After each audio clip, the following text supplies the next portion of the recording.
number one question I get on my social media is, how can I get bigger? How can I get longer? Or how can I get more girth? Well, today I'm going to address those questions and give you the evidence behind penile lengthening treatments. I'm Dr. Kate Miller, a board-certified urologist and pelvic surgeon. A urologist is a doctor who takes care of the genital and urinary tract, both medically and surgically. If you like what you see here, make sure you subscribe so you can catch new videos every Monday. Did you know that a survey of 50,000 heterosexual men found that 55% were unhappy with the way their penis looked?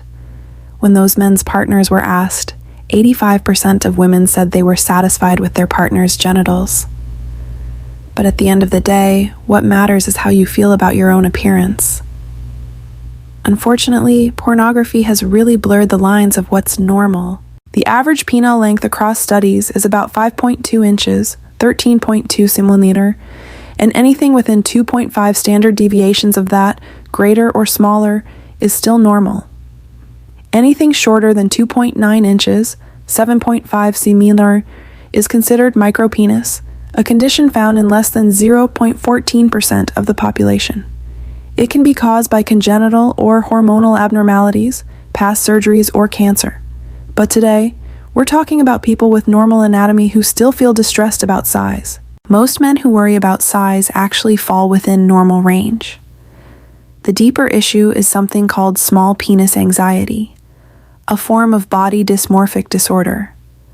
This doesn't mean a man truly has a small penis. It means he's preoccupied with the belief that it isn't long enough. Many spend over an hour a day thinking about it. In some cases, the anxiety becomes so overwhelming it affects daily life, leads to hospitalization, or even suicidal thoughts. This is serious. It's part of men's mental and sexual health and deserves real attention. When you search online, you'll find countless miracle products and procedures, many from unlicensed providers abroad, that can cause devastating complications. Please don't do that. Always consult a reputable urologist or psychologist. The Sexual Medicine Society of North America clearly states that procedures for penile lengthening or girth enhancement are experimental and not recommended unless a person truly has micropenis. For men dealing with small penis anxiety or dissatisfaction, treatments fall into two broad categories: non-surgical and surgical. Let's start with non-surgical. First, psychological counseling. Validated assessments can help men understand what's normal and manage anxiety. Interestingly, most men who go through counseling alone no longer seek any physical treatment afterward. So that's the first, and often most effective, step. Second, penile extenders. Third, vacuum erection devices. Fourth, penile injections. Of these, only penile extenders show measurable improvement. They apply gentle traction over several hours a day for many months. In studies, dedicated users gained about 2 centimeters in flaccid stretch length, a measure that closely matches erect length. That's a real but modest result, and the method demands strict consistency. Possible side effects include numbness, bruising, or simply no effect at all.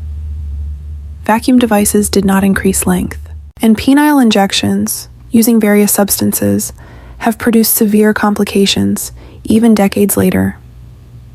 So, no injections. Next week, Dr. Kate Miller will cover that topic separately in more detail. Now let's discuss surgical approaches that have appeared in the medical literature. One of the most common is suspensory ligament release, which detaches the ligament anchoring the penis to the pubic bone, giving a small apparent increase in length. However, it carries numerous risks and inconsistent outcomes. Other techniques, using flaps, grafts, or even rib cartilage, exist, but satisfaction rates are low and complications high. Most studies are small and poorly standardized, so the data simply aren't reliable enough for recommendation. The only circumstance where surgery should be considered is within a clinical trial approved by an Institutional Review Board, IRB. An IRB ensures the study is ethical, tracks adverse events, and publishes transparent results so the medical community can assess safety. That's how we build real scientific evidence, by protecting patients and documenting outcomes accurately. There's not much you can safely do to change the length you were born with. Penile traction therapy may add a small amount, but most other methods are ineffective or risky. The most important step is addressing the anxiety behind body image. Work with a psychologist and a qualified urologist before attempting anything irreversible. Otherwise, you risk ending up disfigured, non-functional, and worse than when you began. Thank you so much for watching. Join me next Monday when Dr. Kate Miller will discuss penile injection procedures, their history, complications, and why they remain highly discouraged. And always remember, take care of yourself because you're worth it.